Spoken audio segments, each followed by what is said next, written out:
Silakan duduk Bapak Ibu, saudara-saudara terkasih di dalam Tuhan.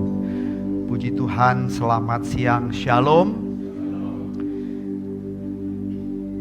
Bapak Ibu, saudara-saudara yang terkasih di dalam Tuhan. Pernahkah saudara tahu bagaimana cara dosa bekerja? Pernahkah saudara memahami bagaimana cara dosa bekerja?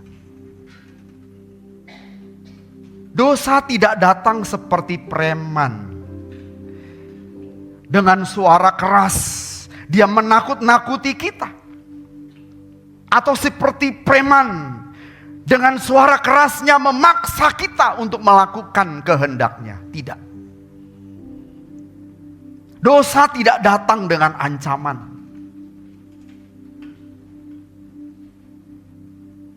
Tetapi dosa seringkali masuk dengan cara terselubung atau diam-diam, perlahan-lahan. Dosa itu licik Bapak Ibu, licik. Ia seperti api kecil di pojok rumah kita. Jika api itu dibiarkan terus, maka api itu akan menyambar, bahkan menghanguskan seluruh rumah kita. Jika api itu tidak segera dipadamkan. Dosa juga ibarat penyakit yang tidak terasa di awal. Tetapi jika tidak segera dicari penawarnya, obatnya, maka seluruh bagian dari tubuh kita dilumpuhkan. Termasuk tubuh rohani kita Bapak Ibu.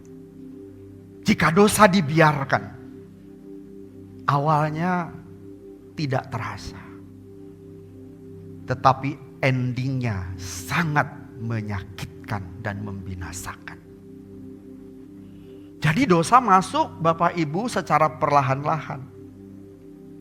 Lewat kompromi, hal-hal yang kecil, hal-hal yang sepele, kita anggap biasa, kita anggap normal. Cuma coba-coba saja. Tidak akan melukai, tidak akan membinasakan. Cuma sekali saja. Tidak akan berulang-ulang, itu janji di awal, janji kita. Gak akan apa-apa.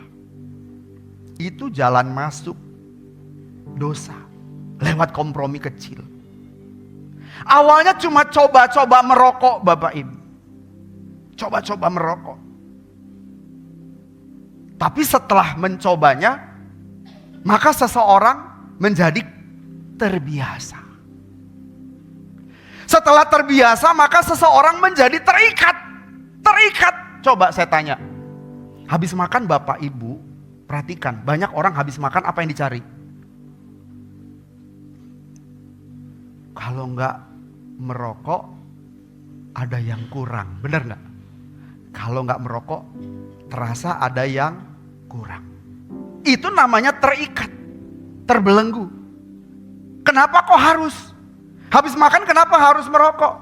Kalau ke belakang, ke kamar kecil, pagi-pagi, kenapa kok harus pakai rokok?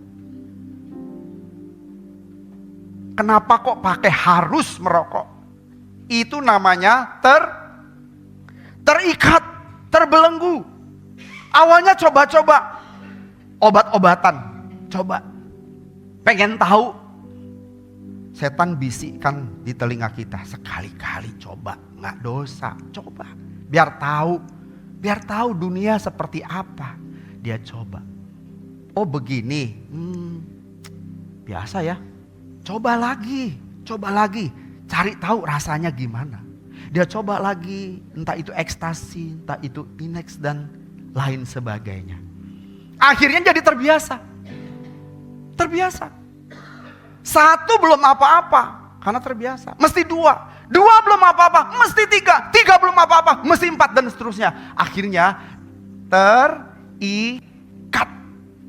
Dari kompromi kecil. Kompromi kecil kita anggap sepele, biasa. Lama-lama kita terikat.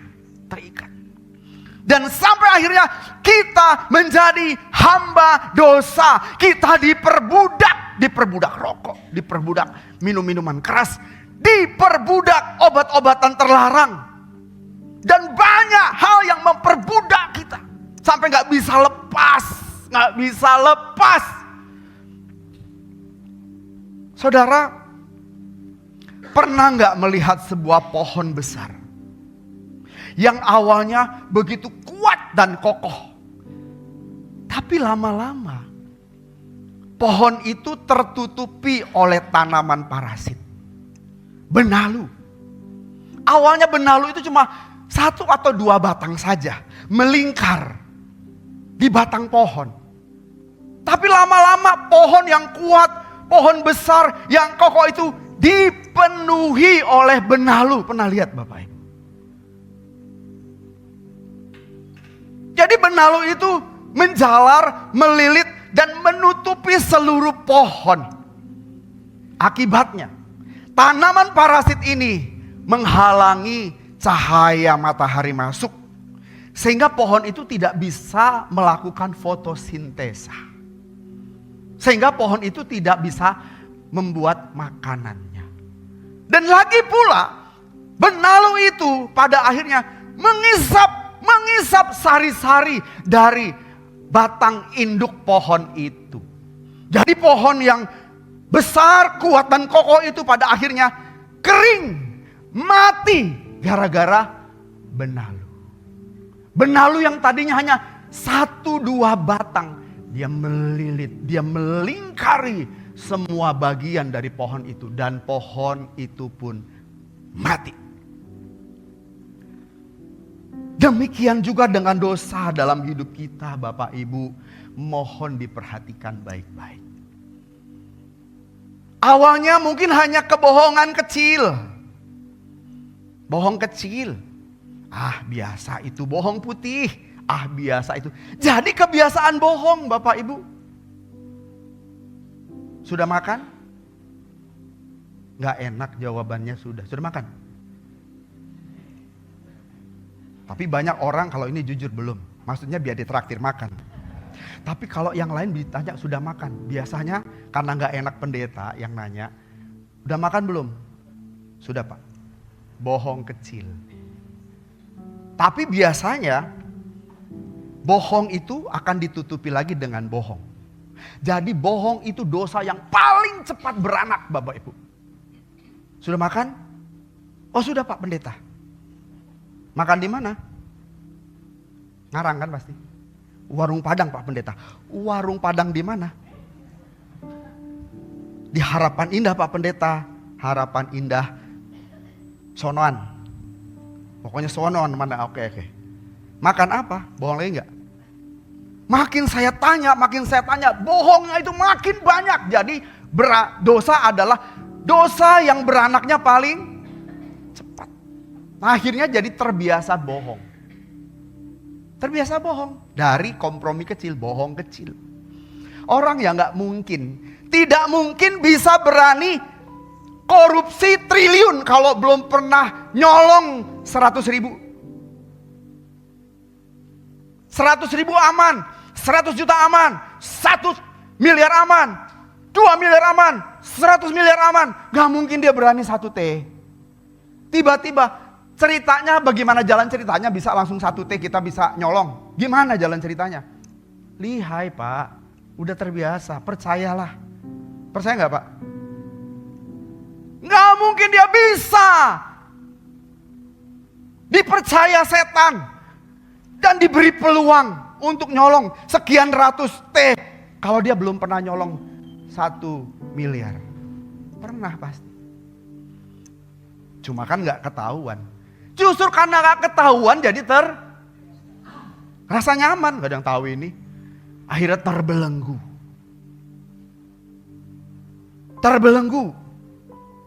Begitu juga kebencian. Kita tidak segera meredam amarah. Kita tidak segera menyelesaikan kebencian itu. Dia akan membelenggu saudara. Akan membelenggu. Itu sebabnya pembunuhan terjadi. Gara-gara diawali dengan kebencian, iri hati. Tidak tertangani dengan baik iri hatinya. Dia akan terus melilit saudara. Melilit saudara. Akhirnya terjadi pembunuhan. Jadi jangan anggap itu hal yang sepele. Apa yang dahulu hanya sebuah kompromi, lama-lama menjadi kebiasaan dan akhirnya menjadi ikatan yang sukar, sulit, bahkan mustahil untuk dilepaskan. Nah, kabar baiknya hari ini bisa dilepaskan. Kalau saudara mau. Tapi ada hal yang paling sulit untuk dilepaskan. Caranya tetap ada. Tapi tidak saya sampaikan hari ini Bapak Ibu.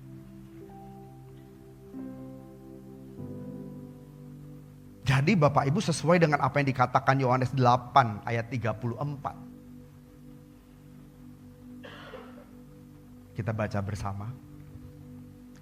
2, 3. Kata Yesus kepada mereka, aku berkata kepadamu, sesungguhnya setiap orang yang berbuat dosa adalah hamba dosa. Hamba dosa. Ini adalah orang-orang yang sudah terikat dengan dosa. Yang tidak bisa lagi atau sulit untuk dilepaskan. Hamba dosa. Kita mestinya jadi hamba Tuhan, bukan hamba dosa. Oh, pendeta aja hamba Tuhan. Istilah hamba Tuhan betul bisa disematkan kepada seseorang yang menjadi pemimpin jemaat atau gembala, atau seseorang yang memang hidupnya full time, full heart, membaktikan dirinya untuk melayani Elohim Yahweh. Tidak cari makan di tempat lain, tidak cari makan. Jadi nyari makan di gereja juga gak cari makan. Tuhan bisa menyediakan. Amin ya Pak. Saya gak minta-minta uang saudara. Kalaupun gereja ini tidak sanggup menghidupi, saya punya Tuhan Elohim Yahweh yang memiliki jagat raya, sanggup menghidupi saya. Saya masih punya tangan, masih punya lengan. Istriku masih bisa masak. Jualan bubur. Gak apa-apa. Gak malu. Pernah saya jualan bubur? Saya nungguin bubur. Istri saya pulang saya nungguin. Kasihan gak? Gak perlu kasihan. Saya pernah jualan bubur. Gak malu Pak. Gereja gak bisa menghidupi. Saya hidupi diri saya. Dan Tuhan bisa mencukupi. Saya bukan pengemis minta-minta dibelas kasihani. Tapi saya minta Bapak, minta dengan sangat. Kasihilah Tuhan dengan segenap jiwamu. Selama saya masih bisa menyampaikan kebenaran ini, saya serukan untuk mengasihi Tuhan. Bukan mengasihani saya. Kita memang harus saling mengasihi. Tapi dengan cara yang sesuai dengan kehendak Tuhan. Kita harus jadi hamba Tuhan. Bukan cuma predikat hamba Tuhan, pendeta karena gembala jemaat. Setiap orang harus menjadi hamba Tuhan. Yaitu orang-orang yang menyerahkan dirinya kepada Elohim Yahweh Bapa di surga dan mengabdikan dirinya kepada Elohim Yahweh. Tidak ada pribadi lain yang saudara sembah. Tidak ada pribadi yang lain yang kepadanya saudara mengabdikan diri, melayani, menyembah, mengagungkan Elohim Yahweh Bapa di surga. Dan putranya yang tunggal yang menjadi juru selamat kita, yang mati bagi kita, Tuhan Yesus. Yang harus menjadi satu-satunya tujuan hidup kita. Menjadi serupa, menjadi sama seperti dengan Tuhan Yesus, yaitu karakternya. Seperti Tuhan Yesus mengasihi Bapaknya, kita juga mengasihi Tuhan Yesus, mencontoh Tuhan Yesus mengasihi. Seperti Yesus mengasihi Bapaknya, kita mengasihi Bapa di surga. Seperti Tuhan Yesus, teladan kita. Abdikan diri kepada Tuhan. Jangan abdikan diri kepada dunia. Sehingga kita bisa menjadi hamba Tuhan. Mari sama-sama satu dengan yang lain katakan, kamu adalah hamba Tuhan. Kepada istri, suami katakan, ibu adalah hamba Tuhan. Pak Wilman hamba Tuhan. Ibu hamba Tuhan.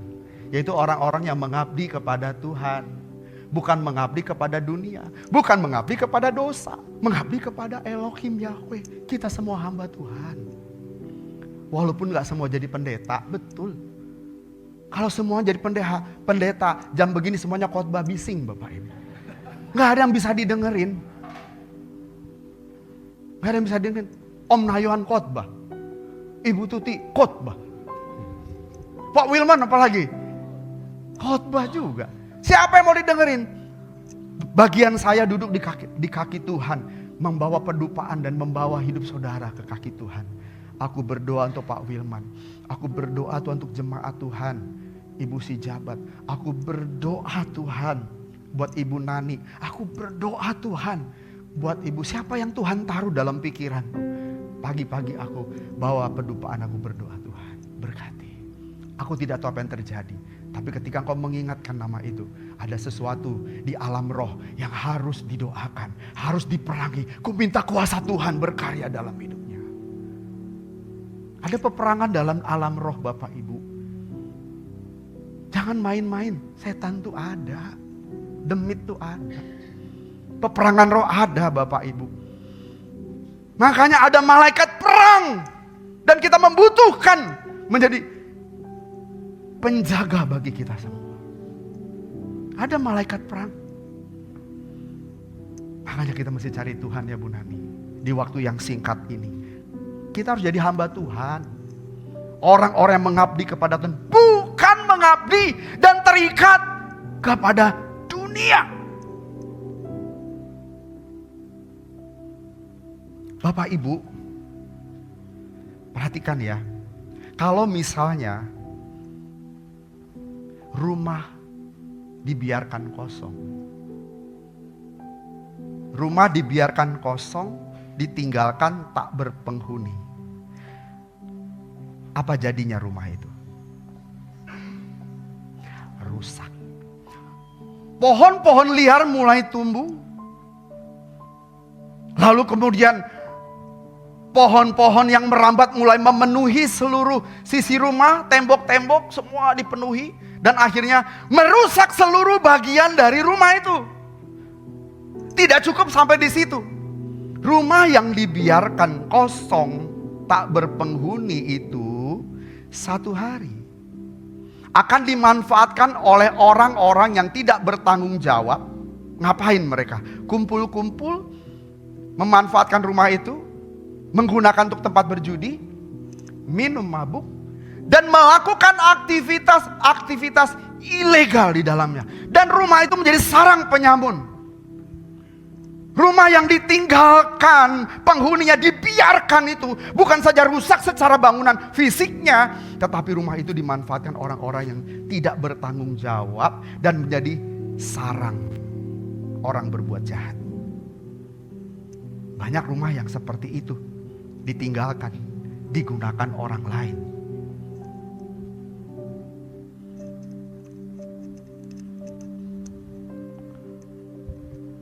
Digunakan orang lain Bapak Ibu untuk hal-hal yang ilegal sifatnya. Nah Bapak Ibu, kalau rumah itu tidak ada aktivitas di dalamnya dan ditinggalkan, rumah itu menjadi sarang orang melakukan tindakan-tindakan jahat. Demikian juga hati kita Bapak. Hati ini. Jika hati kita tidak ada aktivitas rohani. Aktivitas rohani artinya tidak ada lagi doa. Tidak ada lagi hubungan dengan Tuhan. Tidak ada lagi percakapan dengan Tuhan. Tidak lagi baca Alkitab. Tidak lagi doa. Bahkan tidak melayani Tuhan lagi. Retire. Gak tahu karena apa. Banyak hal. Tidak ada aktivitas rohani. Jika hal itu terjadi, apa yang mengisi hati saudara? Apa yang mengisi? Apa yang mengisi hati saudara? Saya tidak menyampaikan ini tanpa dasar. Yang mengisi hati kita adalah roh-roh jahat, Bapak Ibu. Setan akan membangun pangkalan di dalam roh saudara. Setan akan membangun benteng di dalam hati saudara. Pangkalan dosa, benteng dosa. Coba lihat Matius 12 ayat 43 sampai 45. Kita baca ya, 2, 3. Apabila roh jahat keluar dari manusia, ia pun mengembara ke tempat-tempat yang tandus mencari perhentian. Tetapi ia tidak mendapatnya. Terus, lalu ia berkata, aku akan kembali ke rumah yang telah kutinggalkan itu. Maka pergilah ia dan mendapati rumah itu kosong, bersih tersapu dan rapi teratur. Lalu ia keluar dan mengajak 7 roh lain yang lebih jahat daripadanya. Dan mereka masuk dan berdiam di situ. Maka akhirnya keadaan orang itu lebih buruk daripada keadaannya semula. Demikian juga akan berlaku atas angkatan yang jahat ini. Bapak Ibu perhatikan, kalau setan keluar dari satu manusia, lalu dia akan pergi mengembara untuk cari rumah yang lain, di mana mereka bisa tinggal, di mana setan itu bisa tinggal. Jika setan ini tidak mendapatkan tempat, kemana dia pergi? Dia akan kembali ke rumah yang dulu dia pernah singgah, di mana dia pernah tinggal. Dia balik lagi. Dengan harap memang rumahnya tidak ada aktivitas alias kosong. Dan benar rumahnya kosong. Coba lihat, setelah setan itu masuk, apa yang dilakukan? Dia ajak teman-teman yang lain. Sweet, come on. Rumahnya kosong. Apa yang terjadi dengan orang itu? Yang terjadi adalah orang itu mengalami kerusakan yang lebih hebat dari sebelumnya. Jangan biarkan roh saudara tidak ada aktivitas. Dibiarkan kosong. Rumah kosong gak ada aktivitas. Kalau rumah ada orangnya, ada aktivitas, orang lain tidak bisa memanfaatkan rumah itu menjadi pangkalan mereka. Melakukan tindakan yang legal, yang ilegal, gak bisa. Ada orang. Hati saudara juga jangan dibiarkan kosong. Gak ada aktivitas. Aktivitas di sini adalah doa. Baca Alkitab, isi bejana hatimu dengan kebenaran firman Tuhan, gali kebenaran firman Tuhan. Makanya saya ajak, mari Bapak Ibu, kita pertemuan hari Rabu berdoa. Biar gereja ada aktivitas gitu. Tujuan saya supaya kita diisi terus. Jangan tidak ada aktivitas di dalam rohmu. Amin. Kalau sekali gak datang gak apa-apa. 2 kali gak apa-apa. Tapi paling tidak di rumah jangan tidak membaca Alkitab. Jangan tidak merenungkan kebenaran firman Tuhan. Jangan tidak ada doa di dalam jiwamu. Itu pertanda kita sedang mengosongkan hati kita. Jangan biarkan. Isi terus. Masih ada aktivitas sehingga setan tidak masuk. Karena dia lihat kosong nih, dia masuk. Dan begitu dia masuk, jadi pangkalan. Ngumpul rame-rame di situ. Yang ada hidup kita makin kacau, makin rusak, Bapak Ibu. Makin rusak. Jangan sering-sering bolos, Bapak Ibu. Amin ya. Yuk. Ada kaum pria pun dibikin sebulan sekali. Ngerti betapa susahnya cari peluang waktu untuk kaum pria ketemu. Makanya ada kaum pria nanti di tanggal berapa Pak Hendra? 12. Kecuali lagi di luar kota. ada waktu, ayo mari kita kumpul, kita bincang-bincang. Kita ketemu teman-teman seiman. Pasti nasihatnya firman. Yang dibicarakan firman. Tujuannya adalah mengisi supaya tidak ada ruang kosong di hati yang menjadi tempat berpijak, menjadi area atau wilayah yang tidak berpenghuni. Di roh kita ini harus ada aktivitas roh tiap hari. Aktivitas roh. Amin. Jangan biarin kosong. Isi. Lihat tadi setan datang kan ya. Makanya saya kalau pelepasan, saya gak mau segera pelepasan kecuali Tuhan yang memang langsung di lokasi, di tempat yang memang orang akhirnya pelepasan. Tapi kalau sengaja, mesti kita tanya dulu, Anda serius atau enggak? Kenapa? Kalau enggak serius, dan setelahnya tidak isi bejana hatimu, tidak ada aktivitas roh dalam jiwamu. Ingat tadi, setan akan membawa temannya 7 roh yang lain, nanti kerusakannya lebih hebat. Lebih dahsyat. Bisa dipahami Bapak Ibu. Oleh sebab itu jangan biarkan hal itu terjadi. Tepat seperti apa yang dikatakan dalam Efesus 4 ayat 12. Efesus 4 ayat 12. Maaf, ayat 27 maksud saya, bukan 12, 27. Efesus 4 ayat 27 dikatakan, jangan beri tempat kepada iblis. Nah, di sini digunakan kata kesempatan. Yuk kita baca dulu ya. Efesus 4 ayat 27, dan janganlah beri kesempatan kepada iblis. Mede didote topon to diabolo. Diabolo itu simbolis, si iblis. Didote berikan, topon itu tempat. Kalau di sini diartikan, diterjemahkan dalam bahasa Indonesia kesempatan. Tidak salah juga, karena memang kata topon dari kata topos ini bisa berarti tempat, ruang, area, dan kesempatan. Jadi jangan berikan kepada setan itu kesempatan. Jangan berikan kepada setan ruang. Ruang apa? Ruang gerak. Jangan berikan ruang gerak kepada setan. Dalam hal ini memberi celah. Kalau sebuah bangunan, tembok, saudara perhatikan, banyak tembok yang retak, apa yang tumbuh? Benalu kan atau tumbuhan ya. Bahkan pohon yang akarnya besar pun bisa tumbuh loh di tembok yang retak.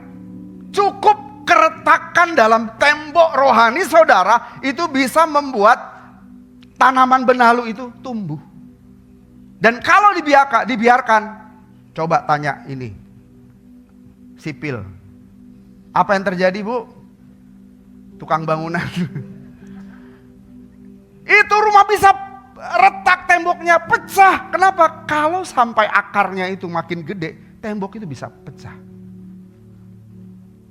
Cukup keretakan kecil, maka bisa tumbuh pohon di situ. Maka jangan beri kesempatan. Jangan beri kesempatan, peluang kepada setan untuk menghancurkan hidup kita. Jangan beri Bapak Ibu, jangan beri. Tidak boleh ada wilayah dalam hidup kita. Kalau Bapak Ibu, setan itu, saudara buka pintu gak usah lebar-lebar, sedikit aja. Coba saudara buka pintu, kaki saya masukkan sedikit aja, bisa ditutup gak? Saya ganjel pintu dengan kaki saya, bisa masuk? Saya bisa masuk? Bisa. Saudara bisa menutup? Tidak bisa. Kecil saja pintu hatimu, jendela hatimu untuk setan, sedikit saja dia masuk.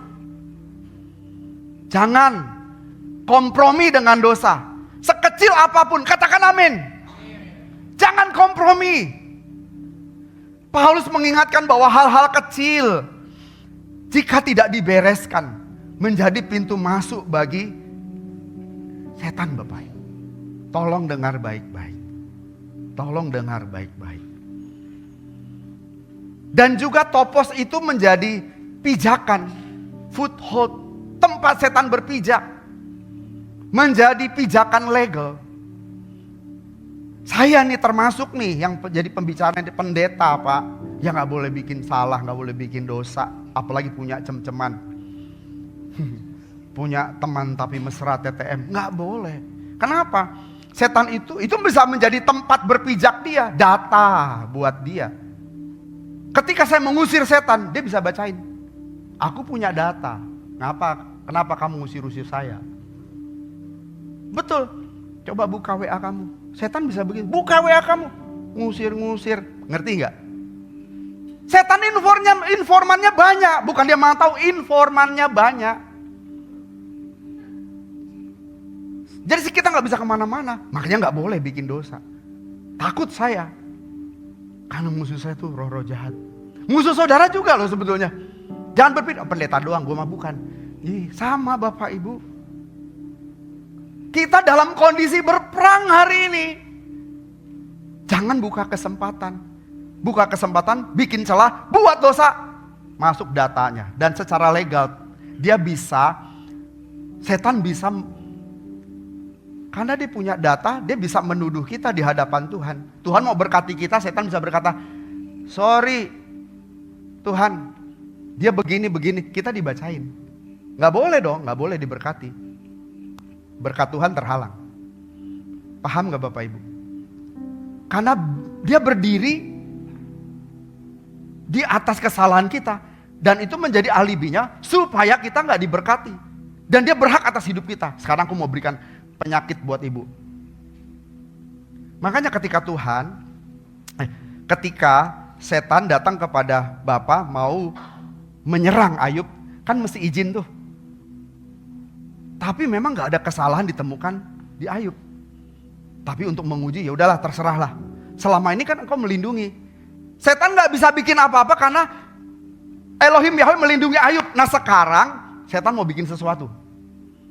Berarti perlindungan Tuhan harus dicabut.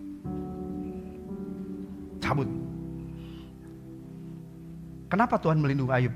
Ayub orang yang saleh. Kita juga mesti saleh Pak, termasuk pendeta, termasuk saya. Supaya dapat perlindungan Tuhan. Tetapi perlindungan itu bisa dicabut Tuhan. Karena apa? Setan punya hak legal tadi. Kita bikin dosa. Dia bisa mendakwa kita. Dia berbuat dosa. Saya berhak dong kasih penyakit buat ibu. Karena ibu berbuat dosa. Saya berhak. Benar loh. Setan bisa menuntut gitu.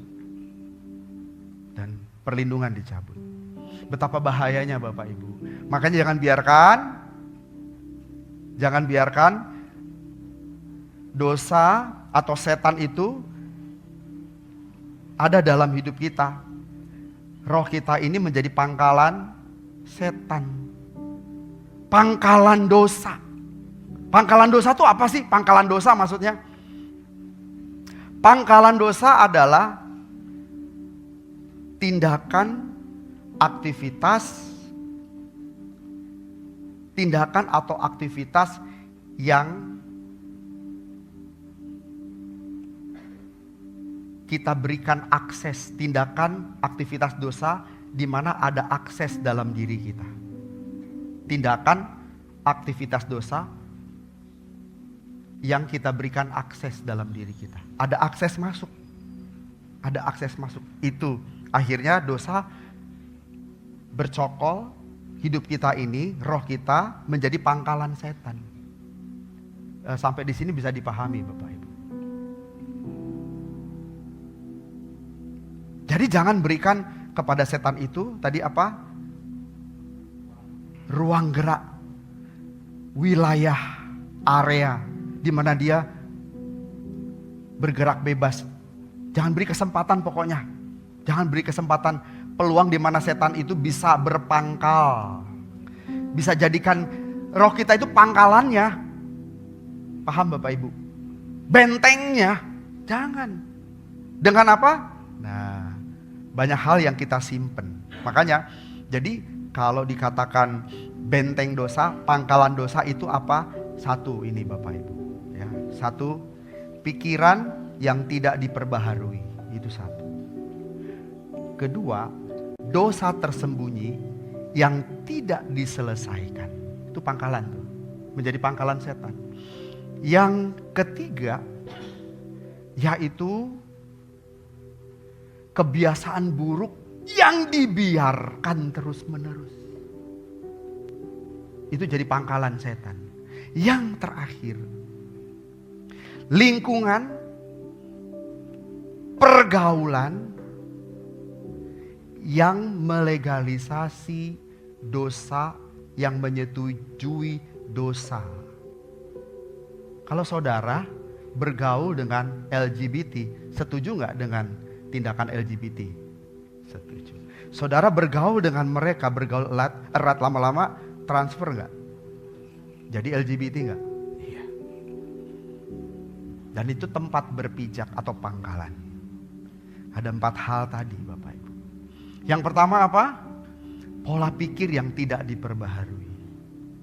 Itu tempat berpangkal, menjadi tempat atau pangkalannya setan, roh jahat. Pola pikir yang tidak diperbaharui. Yang kedua apa? Dosa yang tersembunyi dan tidak dibereskan. Ayo, sekarang kita buka hati ya. Izinkan Roh Kudus berkarya dalam hati kita, hidup kita. Roh Kudus mengingatkan apa itu dosa yang berpangkal, yang tidak dibereskan dalam hati kita. Dosa yang tersembunyi yang tidak dibereskan, apa itu? Pasti Roh Kudus mulai bekerja dan mengingatkan kita. Karena Tuhan menginginkan kita menjadi orang yang merdeka. Dan Tuhan mau memerdekakan kita. Asal kita mau dimerdekakan, serahkan kepada Tuhan. Dan sungguh-sungguh Tuhan, ada dosa yang tersembunyi. Coba saya tanya, apa dosa yang tersembunyi? Gak usah diucapkan, nanti istrimu marah, nanti suamimu marah. Ada dosa tersembunyi yang engkau lakukan, orang lain tidak tahu. Tapi Tuhan tahu. Dan itu menjadi pangkalan dosa dan tempat berpijak setan atas hidupmu. Dan dia akan membuat engkau menjadi menderita dan akan menyeretmu ke api kekal. Apa itu?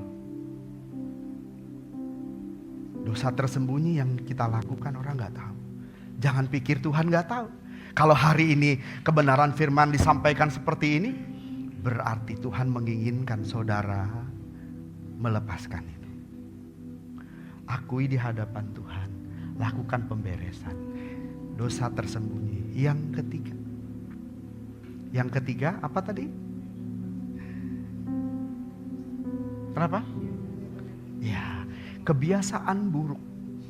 Kebiasaan buruk. Saya tidak akan jelaskan tuntas hari ini. Itu jadi PR, nanti saya jelaskan. Ada kebiasaan buruk yang saudara biarkan terus menerus. Dan itu menjadi pangkalan setan. Dan tempat berpijak. Kebiasaan buruk apa? Hal sederhana. Saudara nonton film drakor atau film-film seri dari start pukul 21 bisa sampai pukul 3 pagi. Ada di sini? Sehingga saudara tidak berdoa saat pagi hari. Karena bangunnya pukul 11 siang. Rezeki sudah dipatok ayam. Saudara, kalau saudara lakukan itu dan terus menerus tidak pernah doa pagi, saudara menghabiskan waktu di depan televisimu, nonton terus, itu tempat berpijak. Tempat berpijak. Atau saudara lebih banyak kebiasaan buruk yang lain, lebih banyak scroll handphone saudara. Kalau kita sudah mulai lihat buka IG, coba perhatikan berapa jam saudara buka IG. Berapa jam saudara buka TikTok. Kecuali ibu-ibu yang IG TikTok juga gak punya ya, selamat. Tapi ada kebiasaan buruk yang lain juga, yang kita gak tahu. Artinya kebiasaan buruk yang itu bisa menghambat pertumbuhan rohani saudara, dibiarkan terus, dipupuk, terus menerus dibiarkan. Itu tempat berpijak. Dan yang terakhir tadi yang saya katakan, pergaulan. Pergaulan dan lingkungan yang melegalkan dosa. Yang tadinya saudara nggak bukan pelaku itu, kelakuannya nggak sama dengan mereka, tapi karena saudara di situ kena. Contohnya begini saja, kita berkumpul dengan teman-teman yang merokok, lama-lama merokok nggak? Paling tidak kita menjadi perokok pasif. Perokoknya sakit, saudara sakit nggak? Makanya Alkitab mengatakan di 1 Korintus pasal 15 ayat 33, pergaulan yang buruk merusak kebiasaan yang baik. Dan itu pangkalan. Hati-hati. Hati-hati buat anak muda. Milikilah pergaulan yang benar. Bapak-bapak juga begitu. Sama. Bapak-bapak punya komunitas ya. Entah komunitas sepedaan, entah komunitas bulu tangkisan. Yang diomongin apa? Cari. Jadi gak boleh main bulu tangkis. Boleh. Batasi. Atau pilih orang-orang yang memang mengasihi Tuhan. Teman sepedaan. Susah Pak milihnya Pak. Ya. Tapi batasi saja, bukan gak boleh. Karena orang sepedaan kan biasanya hari Minggu. Motoran hari Minggu. Saudara saat mencari Tuhan di situ dan melayani. Tapi bisnis saya di situ. Nah, batasi kalau bisnisnya di situ. Saudara tahu banyak, mohon maaf ya, yang saya pernah baca. Banyak pramugari yang bergaul dengan para pramugari yang tadinya baik jadi gak baik. Saya cuma membaca Bapak Ibu. Lihat informasinya. Pramugari juga punya komunitas pramugari. Dan ternyata banyak yang rusak di situ. Yang tadinya dia melamar jadi pramugari, dia baik, akhirnya jadi rusak. Gimana caranya bisa menaikkan income dan bisa dibawa terbang kemana-mana? Ada triknya. Pernah tahu gak Bu? Dan itu merusak. Hati-hati dengan pergaulan juga. Ya. Oleh sebab itu Bapak Ibu jangan berikan tempat berpijak kepada iblis. Dan dia membangun benteng dalam hidup kita. Dan kalau dia sudah membangun benteng, yuk kita hancurkan bentengnya. Amin. Nah sekarang saya tidak tahu bentengnya seperti apa. Bapak Ibu, kita sungguh-sungguh gumuli dengan Tuhan. Hidup ini medan peperangan. Kita dipanggil untuk hidup kudus. Dan setan seringkali menggunakan hati kita menjadi benteng tanpa kita sadari Bapak Ibu. Karena kita membiarkan tidak ada aktivitas di hati kita. Pangkalan dosa ini bisa menjadi sangat buruk.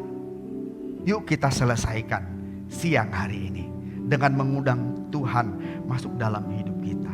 Membereskan, menghancurkan benteng-benteng musuh ini.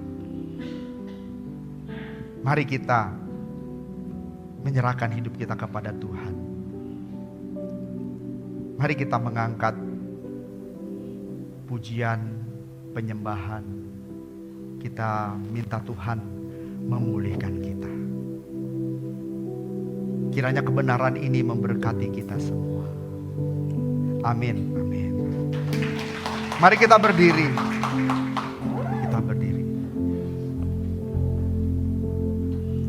Bila selama ini kita angkat pujian ini,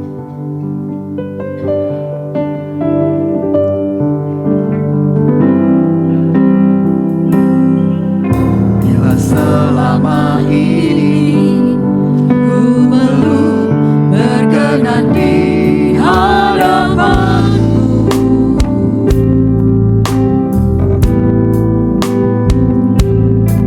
aku lakukan kehendakmu, tak ku penuhi rencana.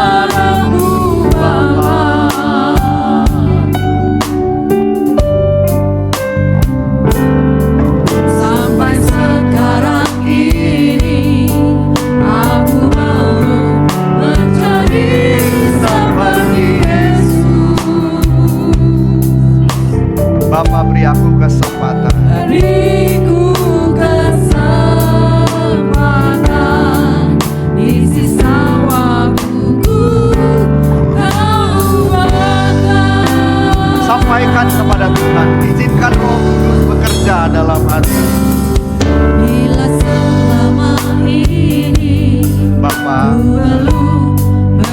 Berkati kami,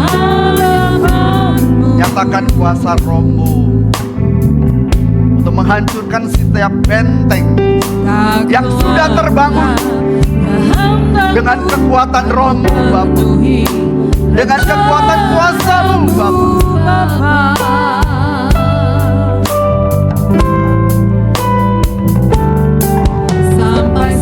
Bapa, kami mengizinkan Kau bekerja dalam hidup, dalam setiap hidup kami. Beriku kesempatan,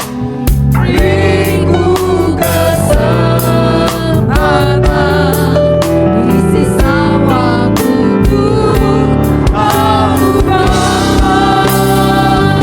katakan satu yang ku perlu, satu yang ku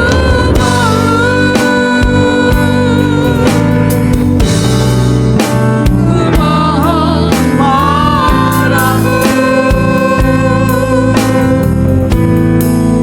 sempurna seperti Bapa, serupa dengan Yesus betapa rinduku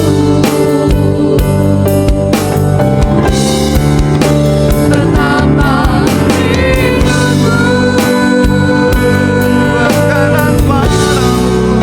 berkenan padamu,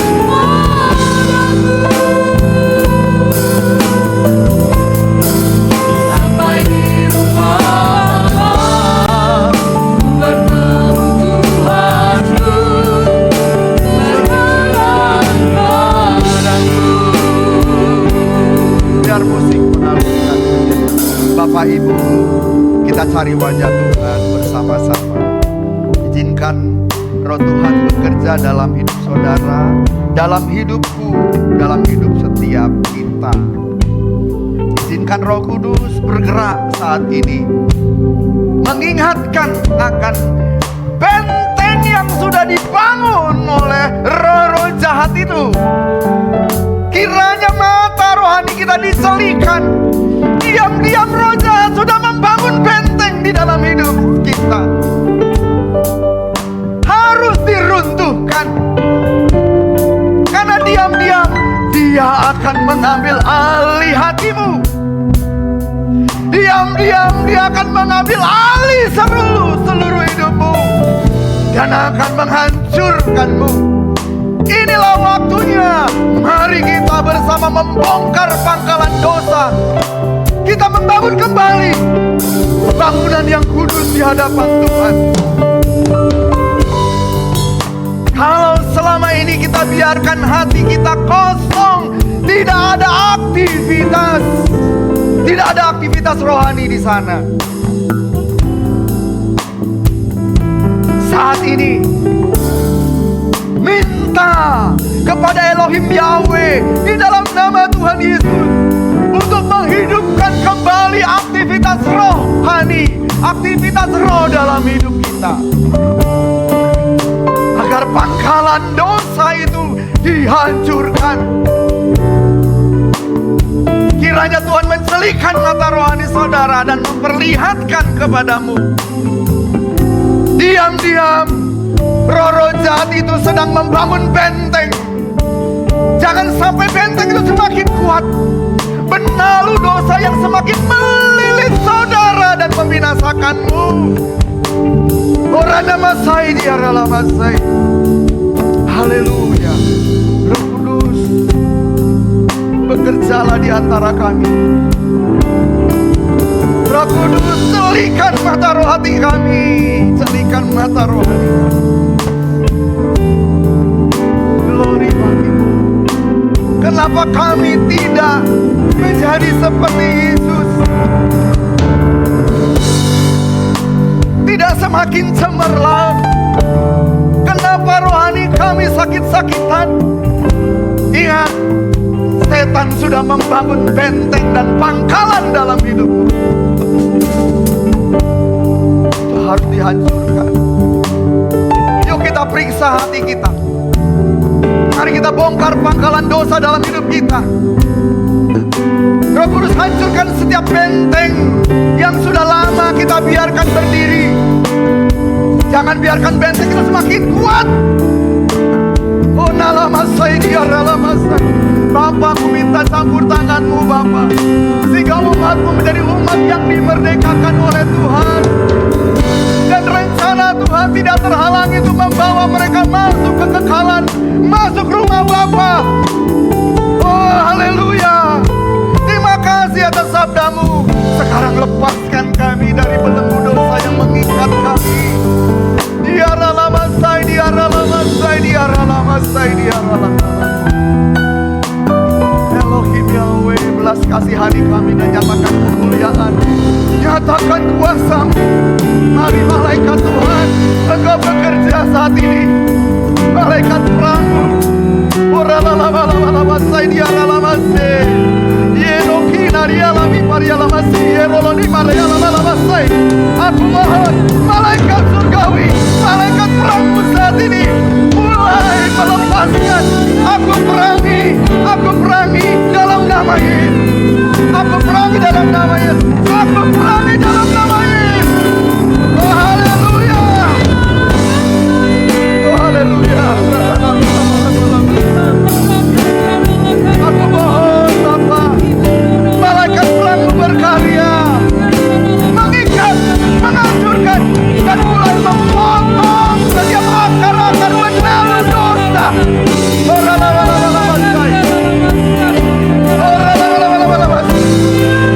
Bapa, potong setiap akar-akar dosa, benalu dosa dalam nama Yesus.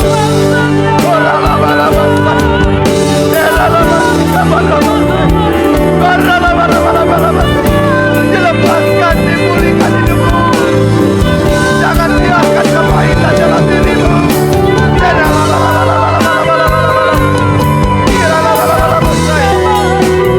Pemulihan terjadi dalam nama Yesus. Dalam nama Yesus. Haleluya. Aku minta malaikat surgawi berkarya. Lepaskan yang terikat. Haleluya. Lepaskan yang terikat.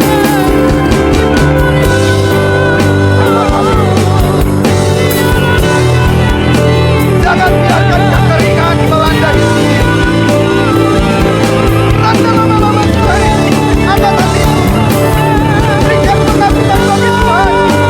Pemulihan terjadi dalam nama Yesus. Dilepaskan segala yang mengikat. Keangkuhan dan sombongan yang mengikat. Kau diberikan angkat hati. Bapa beri hati yang baru. Beri hati yang baru. Pengalaman-pengalaman nikmati berkati dengan Engkau Elohim Yahweh.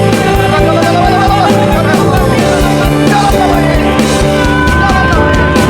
Haleluya.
memulihkan hidupmu. Bersedia Tuhan menjamah hidupmu dan menyembuhkan.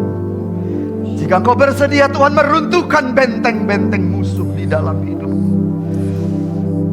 setiap bangkalan dosa, sekuat apapun. Bapa, kiranya malaikat berperangmu ada di sini selalu. Saat kami memerangi musuh-musuh kami dengan kekuatan rohmu yang dahsyat, di dalam nama Tuhan Yesus, hari lepas hari ada kelegaan terjadi, ada pemulihan terjadi, ada kemerdekaan terjadi. Ku nantikan kuasa-Mu di sini. Terima kasih Bapa. Terima kasih untuk sabda-Mu Bapa. Patrikan di dalam hati kami. Haleluya, di dalam nama Tuhan Yesus kami berdoa. Amin. Silakan duduk Bapak.